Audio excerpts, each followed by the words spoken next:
Hey, good morning, everyone. 90% of all farmers suck at the same thing. And it's a topic that I have been getting a lot of questions about over the past several months.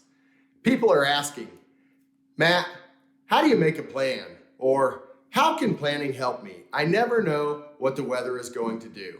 Or my favorite, hey, Matt, it's impossible to plan. No one has a crystal ball. Well, I'm here to tell you that all of those are good excuses. Actually, they're excellent excuses for being lazy and not getting better every day. You've probably already heard the saying, but excuses are like nothing good ever comes out of them. Getting better every day is the objective of the infinite game, and farming and planning are both infinite. First, let's look at a couple key points. Number one, it's not a plan until it is written down. Everything becomes clearer when it is in writing. And second, the difference between a plan and planning is that a plan is finite. It has a beginning and an end. But planning is infinite. And today I'd like to explore planning and how you can accomplish planning and follow your plans regardless of what the weather does. Let's start at a simple place. What will you do tomorrow? Now here's where the uncertainty comes in. Is it going to be calm so we can spray? Is it going to be warm so we can work outside? Is it going to be dry or is it going to rain?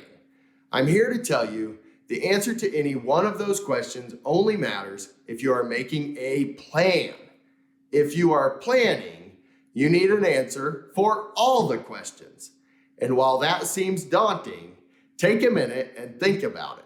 There are only a few alternatives. So now, let's take it a bit deeper. Think of a field on your farm. Specifically, let's use one that was in a fall crop last season. There are only so many alternatives to what you plan to do with that field this year. If it's wet enough, you may plant it back to corn milo. Alternatively, you may fallow it to wheat. So for that particular field, there are likely only 3 alternative options. Planning creates plans for each of these scenarios and looks at the overlap between the 3 scenarios to chart the easiest course so that you are not wasting time and resources doing work that is not necessary if and when the conditions change. Now is the time to look at your crystal ball. Even if it's a bit cloudy, look at the overlap of the 3 alternatives and chart the best course. What could you do with herbicides that allow you to take advantage of the moisture when it comes and grow another crop rather than fallowing? Now take a look at your fertility and fertilizer plans. What alternatives are there? Fallow requires no fertilizer, and corn and milo are going to require similar treatments. The same or a similar plan can work for several fields across the farm, and the alternatives are so few that the time it takes to do your planning is minimal.